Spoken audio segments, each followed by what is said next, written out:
think we're live. How are we, bud? G'day! Welcome. Here we are. We are. It's what a pleasure to be here. We got our talks today. We did. Let's go. Yeah, man, we had a good time. It was excellent. Squared light to the Sea Breeze Cafe. And we've got a couple of gentlemen joining us. Lee and Leigh are back. Joining us. How are you, gentlemen? It's feeling good. It's been a great first day.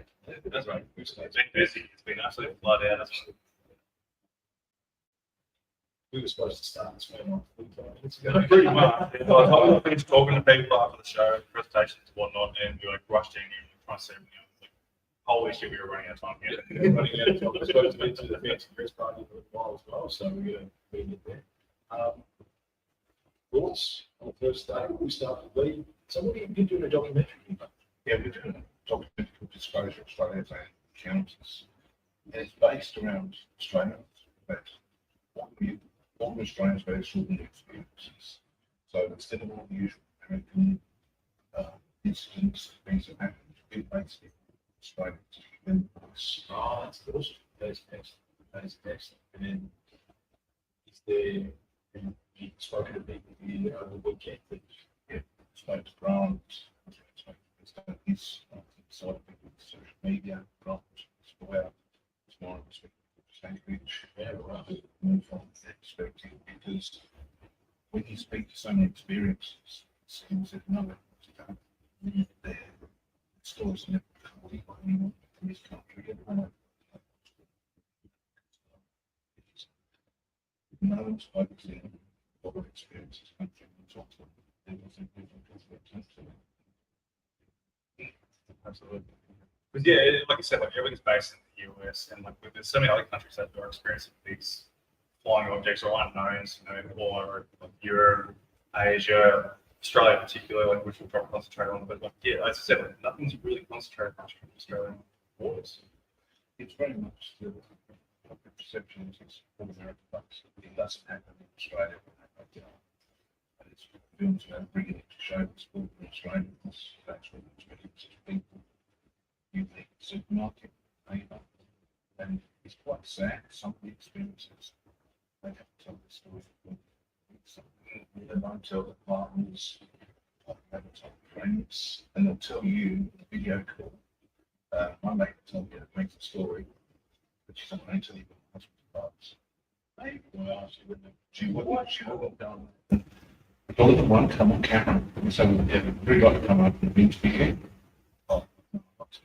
What's capacity?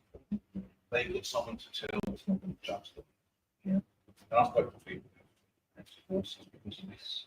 Family been speaking to them. My personal interview, her ex-husband rang up as well. I said what she was done.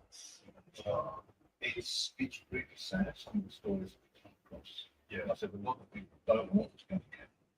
They're associated with judging them. Yeah. And the whole point of it is to show that they're normal people, that you're not. And it's that we as a society have to treat them differently. Whether we can prove this is happening or not, there's an issue there that we need to know open mind and just write jobs or the usual student stuff. I mean, get yeah. Because like, regardless of like how people want to perceive things or people's experiences or whatnot, there still needs to be that sort of respect in that aspect of where where people want to share these things. And like if you weren't there, you're going to try and dismiss, like, to be able to dismiss their claims. That's where it needs to come in. Bring respect, have more comfort in what people are sharing. And acknowledge that there potentially could be something. Don't just try and dismiss flaws or praise of it, because there is something out there we don't understand. We haven't seen film, you say they're true. I wasn't there. I wasn't with that person when I was 6 years old. It's be treated as their truth. I can't prove right or wrong, but it's their truth. We treat them very respectfully with that. But I said, a lot of people don't want to talk on camera. Film is part of society. We don't tell something. and just to share their story. Yeah, just to share their story. It's a privilege that they trust us enough to do that. Also, the amount of people you go through to try and get people to come on to 90% just want to tell the story to you. So, And I get strange phone calls at night, sitting there on the TV, dive up to that room, and someone says, 10 minutes to talk to you before the husband gets. It's quite funny, some of the stuff. That's good. That's good. And I think that's what is refreshing about this festival, because to your point, Anthony, like so many people do still think that UAP it's just the US, it's isolated from the United States, but not many people know that Australia has almost as long as a history with the UFO topic as the US does, and it was great to see today just how many people that were in the audience that were prepared to get up and share their story. So I think there's really, safety in numbers and strength in numbers where documentary you're doing, your podcast driven, people feel comfortable to share their story because they know they're not going to be judged, ridiculed, or ostracized, which unfortunately that is all too present if they just have a conversation with someone that they don't know. And sadly, through the work that I've been doing, we know that stigma is still sadly alive and well in the Australian government and the Department of Defence. So kudos to you behind it. So it's just a policy guidance. They did their job very well, stigmatizing anybody. I think the media trying to people, I think that's really anything to talk about it, even if they're getting yes. So I think you go into a pub and make something that comes on. I was done for an idea. Or once when you're in society, or I had an experience like this, or didn't care with them because we're ingrained in society. Society's very judgmental of this. I think that hits in the media and the X-Files and things like that. It's very easy to know someone. That is 100%. I mean, we just have all you need to do is look at the number of times the breakfast shows like Sunrise, they might have Jeremy Cardwell, or they might have a Westall with persona, or they're talking about a topic in general, and they always play the X-Files in the background. It just goes straight to take the big key out of it or throw the cold water, but just with the way that they present it. I mean, that's what I think is a value of what you guys are doing with documentary. You're putting it out there in a way that's not judgmental of the person that's had the experience. You're saying, well, we're willing to listen to you. It's not my job to judge, believe, not believe. I'm happy to listen to your experience, which you experienced. I do that. So I can happily listen to what you say. being on campus, it's just saying, does anyone know which goes to? Yeah. Experience with kids. Yeah, can't say on that. Obviously, we're experience class for stuff, so people hear this and then reach out, share their experiences. So support groups, some of them do amazing jobs. There's no support there. Yeah. And if someone out of public has an experience who's not involved in field, they don't have a clue who to go to. And there's organisations that are very science focused, looking at an intimate experience. But I personally want to go to science. Yeah. The place beside this in the field, if someone who's had a complete random person who's had experience, it's hard enough to acknowledge the science that you have to get. Yeah. And I think that's the back to the society. In America, 90% of the world, and think about things that 4 million Americans sometimes experience. Yeah, that's a huge number. In 1,196 people, they got to be sometimes like some sort of I think the question that the first question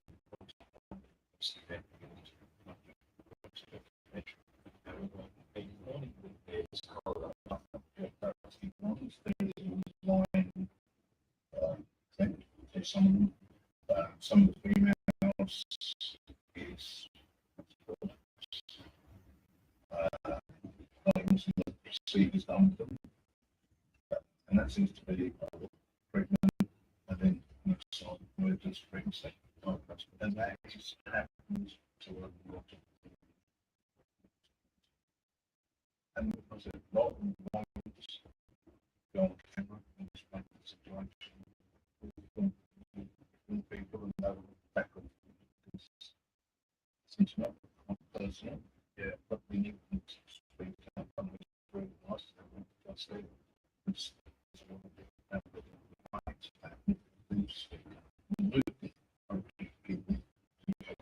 yeah. Advocacy organizations out there that actually are willing to acknowledge that the pain that not all experiences, but some experiences feel is real. I mean, it's not always a positive experience that someone goes to. It can be a very traumatic experience. And so organizations like UFO Med, Hidden, who are now starting to come to the forefront, I think they're really paving the way for advocating for the mental health of experiences that have real trauma and real pain that they have to deal with as a result of experience that they can invite or welcome. It just happened to them. There's a PTSD of this consumer experience, and it's also this PTSD as far as the stigma is concerned as well. So when I speak out, people have no claims reaction, but at the same time, we need to talk about it because it actually is very practical. Why 2 years ago, I first came to Cardwell, I could ask, it's just like,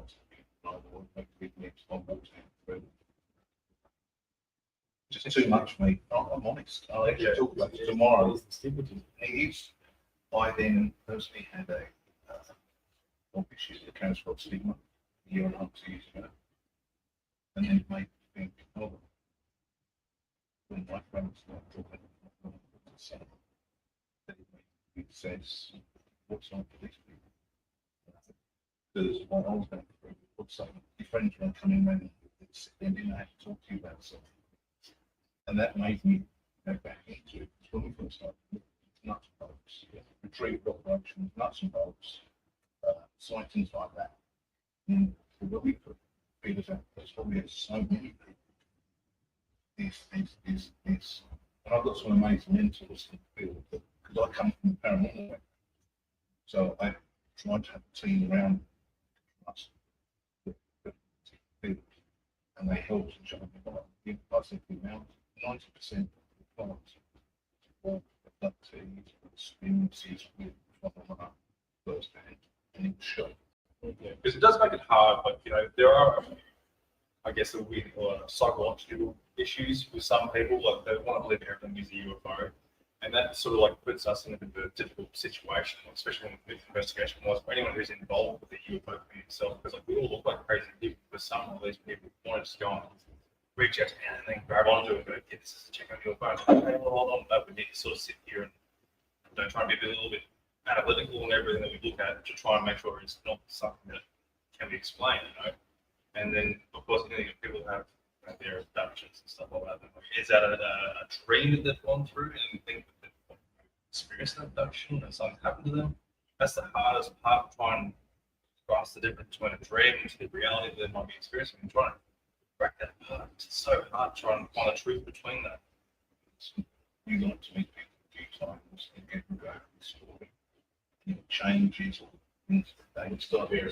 Yeah, I like to look them in the eyes. Yeah. And they'll tell me, and I can look them in the eyes and they don't change. It's like, that's pretty powerful. It's very powerful. So, I think quite humbling that they trust you to say that because they don't know. Yeah, that's right. Like, as I said before, everyone's having an experience here and then we can't dismiss them straight away.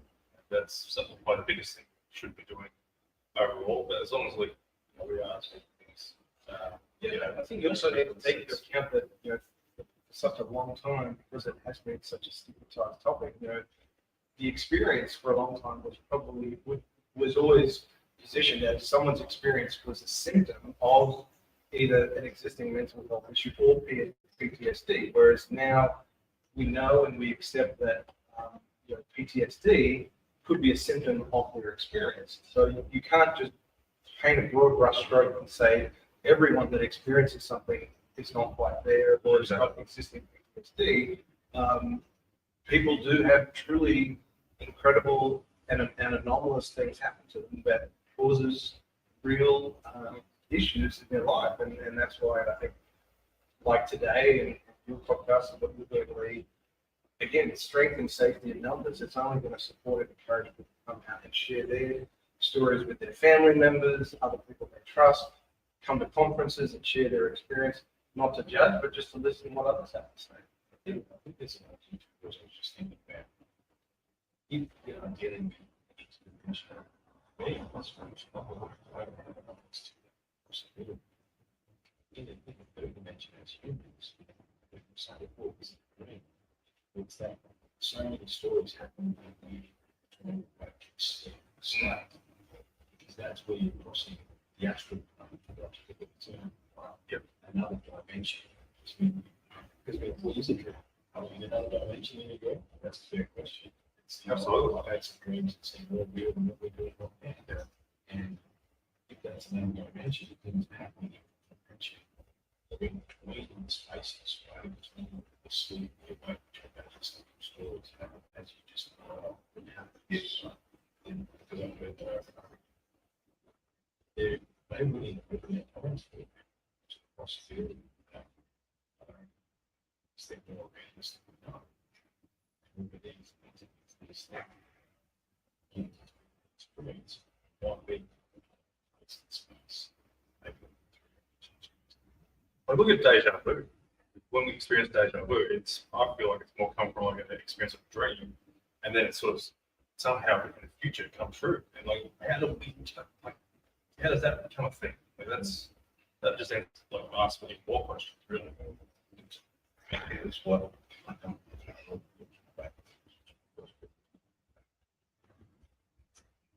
unfortunately, in any of these films, there was disability, and it's right. You see it, but picture thing. Unfortunately, what else you come across? Yep, absolutely. And that's all we have to very easily. We live in an unfortunate time.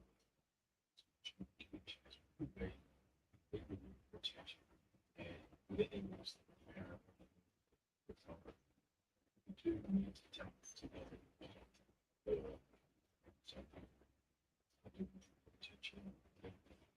Monetization. Yeah. There's all these things. And I think a lot of it is genuine that they show up. Doing the check.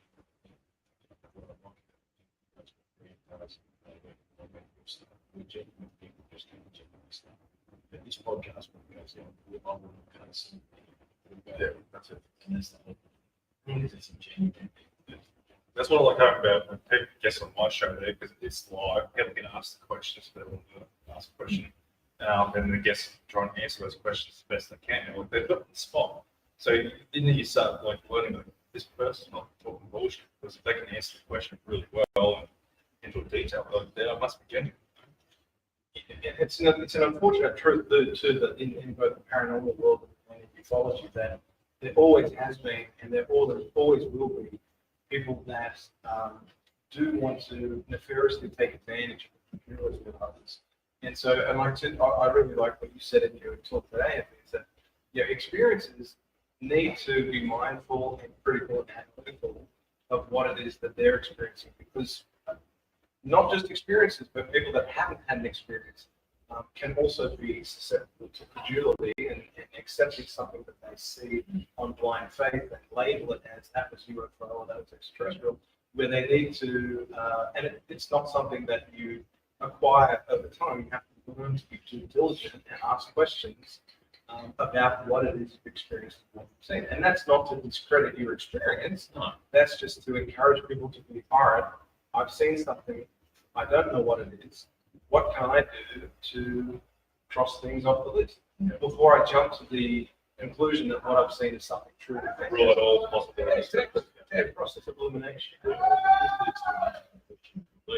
Because the standard set of questions you ask them to the system, like, well, you have like a checklist for tools.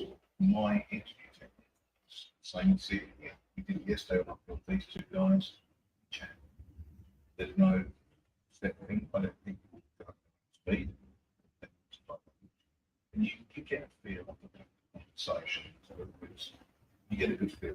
And when I interview these two, I just say, just like a chat, not what we're having now, you get so much more out of people. It's natural, absolutely. And if you sit there with a set of questions that often may not be relevant to the company or wrong, so you don't get the true character. And I want it to be, when I interview people, I want the true person to come out to you.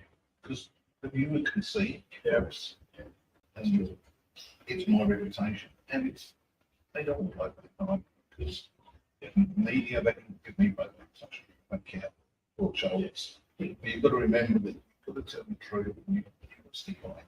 And that's critical. You've got to stick by what you say, you know, and be proud of it. You know, be proud.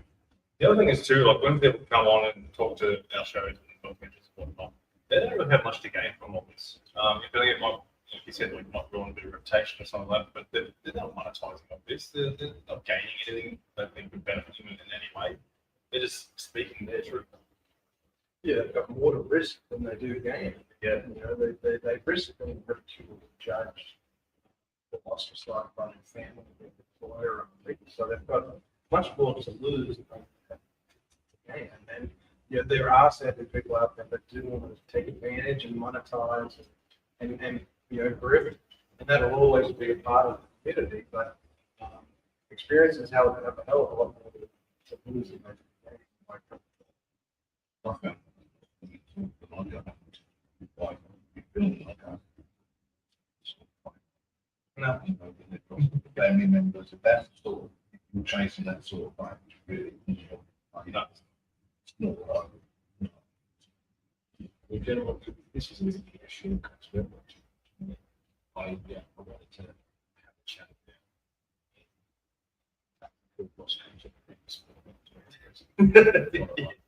Well, I'll call that a really heavy hitter there. Mostly them, or more Ross. Basically, you know, got him, Ross Coulter, Jeremy Cardwell, George Knapp, and Stephen Greer. You know, they're quite heavy hitters there in the UFO community. They have all the sources, the information, and yet what's stopping them from coming forward and getting their resources together, get all their details, their investigations together, with all their with all their information to go and, hey, you've got this information, I'm calling you out, you're involved in this, give me the information. What's stopping these people from calling these people out, throwing them on a bus and going, tell us what you know. Tell the truth. And credit to you for asking, because I think that's a question that a lot of people have. You know, where's, you know, just tell us, how has this information come to you? Or, you know, name names, and I think Ross answered it very well in that his position as an investigative journalist, there is a code of conduct. I accept his answer. Yeah, I agree. I suppose what I thought about after that, I thought, you got my school time this week, first swore a bit. I don't give a shit what you think. Yeah, that's right. However, they can still release footage. It's 2025. We can load bases. We can take context out. You can release more footage of genuine sightings, HD sightings, all that sort of stuff. I think there's a middle ground. Whilst I respect his answer, I think we remember Ross Coulter on 60 Minutes here in Australia. That's where he's the guy on 60 Minutes. So he's been in that for a long time. But I think there's a more open mind. As I say, we can blur faces, take details out, and show us the high definition ability to our files instead of the blurry stuff. Like, why is it still in those guys blurry? Yeah, Jeremy Cardwell and Jordan are always getting videos thrown at them, but it's just shit. It shows nothing, and then they always leave this sort of cliffhangers going, oh yeah. We're working on releasing it. Yeah. I think there's a middle ground where we can use the technology of the day to take any sensitive stuff out to show more detail. Yeah. I mean, I think there's a middle ground. Whilst they're still maintaining their code as journalists, just they can release the video and remove content from you guys. But I'll tell you who's guilty of that more than anyone else, though. It's the Pentagon. It's the U.S. Department of Defense. Because look at this as a contrast. Look how quickly the Pentagon will release high fidelity, high resolution footage of an MQ-9 Reaper drone filming a Russian jet dousing it with fuel. Yeah, absolutely. Yeah. Not too long ago. And then We other. got the next day, we got detail. Exactly. they'll happily release footage and sanitize it when it is in the best interest of the Department of Defense. But when it comes to the UFO topic, all we do get is low quality, low resolution. You know, if it is high quality, they won't release it, they won't sanitize it. When they've shown that they have the capability to declassify video and sanitize, and next day and sanitize what they don't want you to see, that's their real sources of method. So unfortunately, that is a very, that's a huge degree of hypocrisy from the Pentagon as well, which is frustrating. This society is yeah, I think other people in society have been like for years, and they're starting to wake up. And I think everyone knows that it is, and I think there's frustration that's constantly creeping through in mainstream society. Yeah, that's what I was hoping to try and present when I asked the question this morning. On behalf of the UFO community, basically, really frustrated because we want. How many times do you feel say, oh, that's the jet, next thing to talk about, sure, and you see, not fussy, no, all the color, this is what happened. You see companies at the time, and it starts to make you feel yes, it does. But is that Could very well be. yeah, when we start this conversation about the X-Files, music, all that stuff, it's almost to disagree. But I suppose, as Ross did say as well, if there's a multi-trillion dollar black program that's got anti-gravity technology and spaceships are maintained to the degree, and they buy to it, then why do us to win that to very nice help? People said, well, if they do actually, they can say it's critical mass as well. But I think it's just, I was on the One American podcast a while ago, and I said to those guys, I said, I love it. It was fun when our conspiracy theories were crazy. Yeah, because we got crazy. You know, we actually make sense. Yeah, I think we're up 50 to deal with it. You know, like, well, gentlemen, look, we've only got a few minutes that we want to cover tonight. We've got a fancy dress party to go to, we've got things to do, people to see. So, but yeah, as I say, this will be set up all day tomorrow. I really like writing this piece for you guys as well. I think it's, and either it's connect through StreamYard online, and look, just an open invitation. I want to promote the documentary when it comes out, please. It's that big grant. Really impressed with your show. Oh, thanks, buddy. Yeah, got a lot of information the last time we sat down. So, is there anything else that you want to chat with? Well, I would say it's just great to finally get together in person. Yeah, it's cool, isn't it? It's very cool. You know, chat, collaborate, convene, because you know, we do all live in our silos, we work from home, or we operate out of our own home studio, and to be able to come out and actually meet, not just with you guys, but other people that take the topic seriously, they're interested and have, you know, candid, real conversations on the topic. It motivates me to keep going and keep doing research down. Yeah. So it's really positive. Yeah, absolutely. The non-message would be to it, just once you've had this field. I had that conversation. So, you know. So yeah, look, I can finish up and look. Anyone who's in Cardwell at the moment, listen to this. Come down to Seabreeze Cafe. We'll be here tomorrow. Yeah, we'll be here all day tomorrow. We probably should just be in town. No, we didn't have much time. We've been busy. We've been all day. I just wanted to say, because obviously one time is we're going to have one involved in this. Absolutely. And I really wanted to just express my gratitude to those people. Absolutely. It's been very welcoming. You know what I mean? It's been very cool to, like you say, talk to people, acknowledge them, shake hands. It's been such an awesome experience. And yeah, that was the greatest thing. Well, I was saying to you before, it was great to see just how many people had lined up to talk with you guys after you absolutely talked with it. It confirms that what you were saying, what you were talking about, really resonates with and connected with Well, that's the reason we were late. We finished at 4. Until 5 o'clock-ish. 5 o'clock. Yeah. But I really appreciate everyone's time. It's such a good, very cool to meet you guys face to face, and let's get back together again tomorrow. Yeah, I think so. And then, we'll be forward to more collaborations. Absolutely. Again, thanks to everyone who's in Cardwell at the moment, traveling from wherever you've travelled from all over Australia. Absolutely appreciate it. I know. Yeah, same. Wow, come along.